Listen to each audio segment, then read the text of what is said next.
Hello guys, welcome to my YouTube channel. We're making a crispy chicharon. Here is Bitoy's crispy chicharon, homemade special. Homemade crispy chicharon. Because You can see this, it's getting bigger and crispy. place na order because crispy chicharon. Delicious.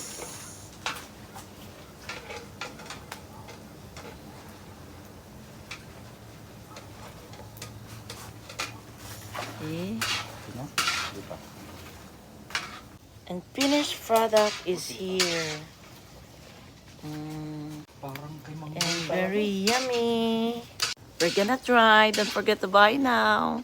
Order now.